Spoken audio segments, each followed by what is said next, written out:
নমস্কার, আমি শ্রাবন্তী। আমার বং বাংলা ন্যারেটিভস চ্যানেলে তোমাদের সবাইকে স্বাগত। কেমন আছো সবাই? আশা করি আমার বন্ধুরা সবাই খুব ভালো আছো, সুস্থ আছো। গণেশ চতুর্থী পর্ব চলছে। সিদ্ধিবিনায়ক সবার উপর কৃপা দৃষ্টি বর্ষণ করুক।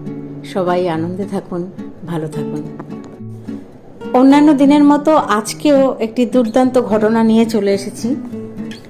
ঘটনাটি পাঠিয়েছে অন্তরা দাস। অন্তরা এর আগেও একটি অসাধারণ ঘটনা পাঠিয়েছিল এক সরকারি হাসপাতালের বার্ন ওয়ার্ড নিয়ে। তোমরা যদি সেই ঘটনাটি মিস করে থাকো, না শুনে থাকলে শুনে নিতে পারো। আমি ডেসক্রিপশন বক্সে ওই এপিসোডের লিংক দিয়ে দেব। তো অন্তরা যেভাবে ঘটনাটি পাঠিয়েছে আমি সেভাবেই তোমাদেরকে শেয়ার করছি। তাহলে চলো ঘুরে আসি ভয়ের দুনিয়ায়। দিদি, আমি কাঁচরাপাড়ার অন্তরা দাস। আমার পাঠানো প্রথম ঘটনা তুমি তোমার মিষ্টি কণ্ঠে পাঠ করে শুনিয়েছ, তার জন্য তোমায় অনেক অনেক ধন্যবাদ।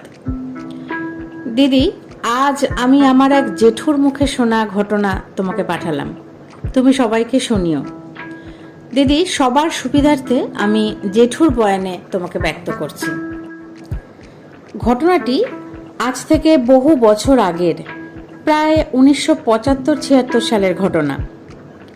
আমি একটি নামী বিস্কুট কোম্পানিতে কাজ করতাম। আমি প্রোডাকশন ডিপার্টমেন্টের কর্মী ছিলাম। আমাদের বিভিন্ন শিফটে কাজ করতে হতো। একবার আমার 7 দিনের জন্য নাইট ডিউটি পড়ল। আমি নিজেকে প্রস্তুত করে নিলাম সারা রাত জেগে থাকার জন্য। মেশিনারিগুলো চেক করছি, তখন রাত প্রায় 12টা মতো হবে। হঠাৎ দুম করে ভারী কিছু পড়ার শব্দ হলো ছাদে। ছাদ বলতে অ্যাসবেস্টসের ছাদ। আওয়াজ খুব জোরেই শোনা গেছে। ভিতরে আমি আর একটি তরুণ ছোকরা কাজ করছিলাম। আওয়াজ পেয়ে দুজনেই বাইরে বেরোলাম। বাইরে যতটা আলো পড়ছিল ছাদের উপর, তাতে কিন্তু আমরা কিছুই দেখতে পেলাম না। এমনকি কোনো কিছু ছাদের উপর পড়ে থাকতেও দেখতে পেলাম না। আমরা আবার ভেতরে ঢুকে দরজা বন্ধ করে দিলাম। এরপর আবার কাজে মন দিলাম। এমন সময় হঠাৎ দরজা ধাক্কানোর শব্দ। এত রাতে আবার কে এলো এই ভেবে দরজা খুলে আমি খুব অবাক হয়ে গেলাম। বাইরে কেউ নেই। আমি একটু এদিক ওদিক দেখে কাউকে দেখতে না পেয়ে ফিরে এলাম। কিছুক্ষণ পর আবার সেই দরজায় জোরে ধাক্কানোর শব্দ, কিন্তু এবারেও দরজা খুলে যথারীতি কাউকেই দেখতে পেলাম না। কি হচ্ছে এসব কিছুই বুঝতে পারছি না। আমার সহকর্মী ছোকরা ছেলেটি খুব ভয় পেয়ে গেছে। সে আমাকে বলে উঠল, দাদা, এই নিশ্চয়ই ভূতের কাজ। কি হবে এখন আমাদের দাদা? আমরা কি প্রাণ নিয়ে বাড়ি ফিরতে পারবো? তাও নিজেকে শক্ত রেখে ওকে বোঝালাম, কাজে মন দেবার পরামর্শ দিলাম। দুজনেই আবার কাজ শুরু করলাম। এরপর আবারও দরজা নক করার শব্দ হলো, কিন্তু সত্যি বলতে ভয়ে আমরা আর দরজা খুলিনি। এইভাবেই সেই রাতটা পার হয়ে গেল। কিন্তু পরদিন আবার নাইট ডিউটি ছিল। পরদিন যা ঘটে গেল আমাদের সাথে, তাতে প্রথম দিনের এই ঘটনা নেহাতি মামুলি। পরদিন যথারীতি আবার নাইট ডিউটিতে যোগ দিয়েছি। আজকেও আমরা দুজন, মানে আমি আর সেই তরুণ কর্মী। কাজ করতে করতে রাত তখন কটা ঠিক খেয়াল নেই। আমাদের ডান দিকের একটা কাটিং মেশিন দেখছি হঠাৎ চলতে শুরু করেছে, এবং মেশিনের সামনে এক ভদ্রলোক কাজ করছে। এতক্ষণ ধরে কাজ করছি, কিন্তু ওনাকে তো এতক্ষণ দেখতে পাইনি। ভাবলাম হয়তো আমরাই খেয়াল করিনি, উনি এখানেই ছিলেন হয়তো। আবার আমার মনে হলো, কে এই ভদ্রলোক? এখানে মানে কোম্পানিতে আগে তো দেখিনি। নতুন না অন্য কোন ইউনিট থেকে এসেছে? মনের ভেতর নানা রকম দোলাচল তৈরি হলো। ভাবলাম, না, এসব ভেবে লাভ নেই, তার চেয়ে বরং ভদ্রলোকের সঙ্গে আলাপ পর্বটা সেরে আসি। কাছে গিয়ে ওনাকে উদ্দেশ্য করে দুবার হাঁক পারলাম, কিন্তু কি আশ্চর্য, ভদ্রলোক যেন কানেই শুনতে পান না। উনি ওনার মতোই কাজ করে যাচ্ছে।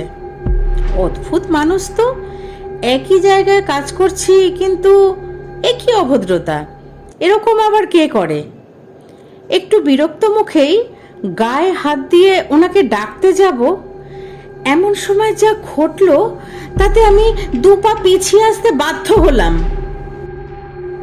দেখলাম ভদ্রলোক মেশিনে একটি প্রোডাক্ট ইনপুট করছেন। এমন সময় হঠাৎ কিভাবে কি ঘটে গেল বোধগম্য হলো না। দেখলাম ভদ্রলোকের ডান হাতটিও কিভাবে মেশিনের মধ্যে ঢুকে গেছে। ভয়ঙ্কর চিৎকার, চারিদিকে রক্ত ছিটকে ছিটকে পড়তে লাগলো। আমি কি করব বুঝতে পারছি না। দৌড়ে গেলাম সেদিকে, যেভাবেই হোক ভদ্রলোককে বাঁচাতেই হবে। মেশিনের সুইচগুলো যেদিকে থাকে সেদিকে গেলাম দৌড়ে সুইচ অফ করতে। গিয়ে দেখলাম কোথায় কি, ওই মেশিনের সুইচ তো বন্ধ হয়ে আছে। এদিকে লোকটির আর্ত চিৎকারে আবার ছুটলাম সেদিকে। ফিরে এসে আমি পুরো তাজ্জব বনে গেলাম। সেখানে কেউ নেই, কোথাও কোনো রক্তের চিহ্ন মাত্র নেই। এ কি করে সম্ভব? আমি নিজেই মাত্র নিজের চোখে দেখে গেলাম লোকটির ডান হাত মেশিনের ভেতর ঢুকে যাচ্ছে আর চারিদিকে রক্ত ছিটকে ছিটকে পড়ছে। উফ, কি মর্মান্তিক সেই দৃশ্য! সব মিলিয়ে আমি আর ভাবতে পারলাম না। গো গো আওয়াজ করতে করতে অজ্ঞান হয়ে মাটিতে লুটিয়ে পড়লাম। কতক্ষণ অজ্ঞান ছিলাম জানি না। জ্ঞান ফেরার পর দেখি সেই তরুণ সহকর্মী আর বাকি ইউনিটের কিছু লোকজন আমার দিকে চিন্তিত মুখে তাকিয়ে রয়েছে। ধীরে ধীরে উঠে বসে সব কথা বললাম আমি। শুনে সবাই বেশ ঘাবড়ে গেল। তাদের মধ্যে একজন সিনিয়র দাদা এগিয়ে এসে কিছু কথা বলল, তা খানিকটা এই রকম। আজ থেকে প্রায় বছর 2 আগে এরকমই এক নাইট ডিউটি রাতে যেভাবে আমি ব্যক্ত করলাম, ঠিক একই রকম ভাবে সমীর পাল নামক এক ভদ্রলোকের ভয়াবহ অ্যাক্সিডেন্ট হয়। কোম্পানি কর্তৃপক্ষ হাসপাতালে নিয়ে গেলেও শেষ রক্ষা করা যায়নি। লোকটি আরো বলল, তারপর থেকে মাঝে মাঝেই নাইট ডিউটি করতে এসে অনেকেই ওনার ওই অ্যাক্সিডেন্ট প্রত্যক্ষ করেছে, কিন্তু কারো কোনো ক্ষতি কখনো হয়নি। দিদি, এই ছিল আমার জেঠুর মুখে শোনা একটি সত্যি ভৌতিক ঘটনা। তোমার ভালো লাগলে বং বাংলা ন্যারেটিভসের সকল বন্ধুদের সাথে তুমি এটি শেয়ার করো। তো এই ছিল অন্তরার পাঠানো একটি দুর্দান্ত ঘটনা। অন্তরা এর আগেও বার্নওয়ার্ড নিয়ে যে ঘটনাটি পাঠিয়েছিল সেটিও দুর্দান্ত লেগেছিল আমার, এবং সেটিতে সে নিজেই প্রত্যক্ষদর্শী। দারুণভাবে বর্ণনা করে অন্তরা ঘটনাগুলো লিখে পাঠায়। তোমাকে অনেক ধন্যবাদ অন্তরা, এভাবেই আমাদের সাথে থেকো, পাশে থেকো। আজকের ঘটনাটিও বেশ ভয়াবহ। হয়তো কারুর কোনো ক্ষতি হয়নি ঠিকই, কিন্তু ওই রকম একটি মর্মান্তিক দৃশ্য সামনে প্রত্যক্ষ করলে সত্যি যে কারোরই গা শিউরে উঠবে। তোমাদের কেমন লাগলো আজকের ঘটনা আমাকে প্লিজ কমেন্ট করে জানিও। আর আমার ঘটনা পাঠ যদি তোমার ভালো লাগে তাহলে লাইক, কমেন্ট আর শেয়ার করতে ভুলো না।